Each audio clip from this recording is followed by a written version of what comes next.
Okay, right. Minolta. C227. Alright. Sorry. Silly games. Silly jokes.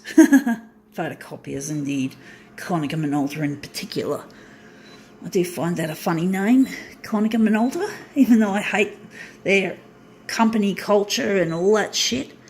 I still find the name amusing. For some reason, I just love taking the piss out of this corporation so much. But they deserve a piss take anyway, so they're not doing their job properly. But anyway, what can we do for now? We have to accept what we have in there. In the technology they have, what else can you do? You know, we haven't come to the stage where the nerds have taken over the industry as we know it. It's still a money-grubbing industry that just produces revenue for the rich and fucks over the poor. Doesn't give a shit. I know there's philanthropic activities going on in Konica Minolta, but it's not good enough. I don't see an end to world poverty. No person should live in poverty.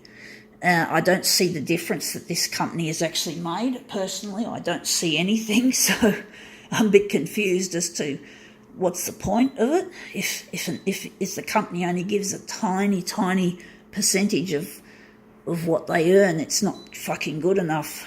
And Konica Minolta is a huge company, folks. Huge multinational. You got to look them up. They've just got so many places. Anyway, we're using this, and this is it. Going to the picture. Looks like a happy family. The kid. Oh, doesn't advertising love to dolly things up and make it look better than what it really is? It's not easy living in this money fucking world when you're not part of the rich or the middle class, or especially the rich. The middle class can easily become poor, but basically the rich are the ones who have a certain amount of certainty in life. They've got so much money in the bank that even if they lost their job, they still have money to basically retire on. So there's there's almost no way of destroying the rich people. You have to really, they have to do something really bad that they get into serious trouble. But one of the punishments that should be meted out on big corporations that are greedy is for the CEO and the other rich people who are doing the wrong thing to be put in prison and to have all their assets and all their money taken out away from them. We don't even allow them to have 1 cent to their name. That's the only way you can punish them, and that's the only way that maybe if you put out a threat like that, maybe the rich people will think twice before they commit crime, like fraud and money laundering and shit like that. I don't even know the meaning of the definition of money laundering, but I know that it's to do with taking money that is made out of bad proceeds, like crime, and then making it appear clean again, like it came out of... I've probably explained it adequately. I struggle with learning new words and terminology because of the brain damage. So if you know my videos, you've heard me talk about my disabilities. So it's a real sad thing that I can't become a CEO myself. We're going to use this as a master copy because I have so many desires to do good things for the world. If only I had the money and the power to do it.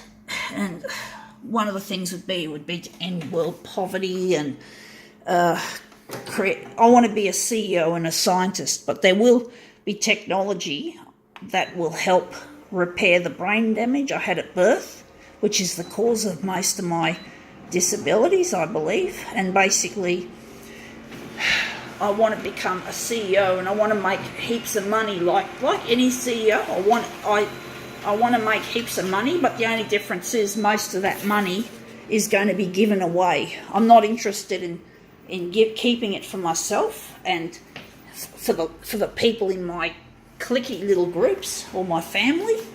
I want to give it away to anyone that needs it. I want to create scientific solutions to climate change and global warming, and I want to harness the power of lightning to make a renewable power source, just an extra renewable power source to add to the mix, because we need renewables.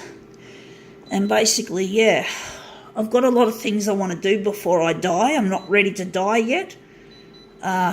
Even though I'm not afraid of dying, I'm not afraid of death. I don't want to die. One thing I don't want to do is die an agonising, prolonged death, but basically I've made my peace with the process of dying or with death, and I want to live my life to the full and save heaps of lives, because there's a lot of people who are dying who are not ready to die yet. Now this looks brilliant, like this. I just got to work out what the centre of it's going to be. But basically I myself am ready to die if I have to, but I'm not going to be afraid, because I know I'm just ready. I'm just ready for it, folks. I'm just ready for it. But the thing is, I'm not the other part of me is not ready, because, or you know what I mean? I'm ready to die when I have to die. But I do believe my death will come much later than now.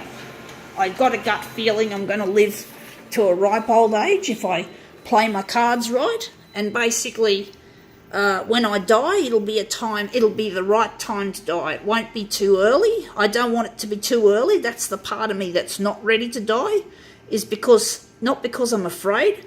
It's simply because I've got a lot of things to do before I die, and that's what's typically called a bucket list. And my bucket list consists of heaps of things I want to do, primarily for the environment and the human race, to make it a happy world for everyone. Well, I know it's not going to be perfect. I've got to acknowledge and I've got to accept that not everything is going to be good. There's still going to be a few people in poverty. I endeavour to not allow that to happen, but I've got to accept that there is no perfection in this world.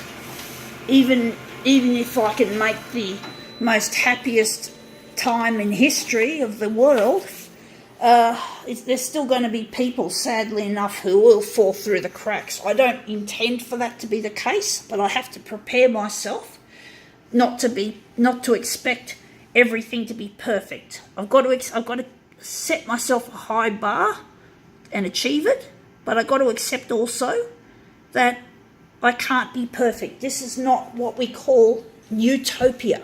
Utopia isn't achievable in this world, but we can get close to it, relatively close compared to what we have now, with rich people spoiling themselves. It's not fair. It's not a fair world we live in, and the world I want to create in the future is a world that I want to be a fair go for everyone. And if you can see here, savings. We want to save lives with my future savings. I'm not interested in hoarding the money, but most of my money will go to savings of human lives and our planet. That's what I want to do, is to create savings, not for myself, but for other people in the world. So I think that's my 2 cents. Gotta go.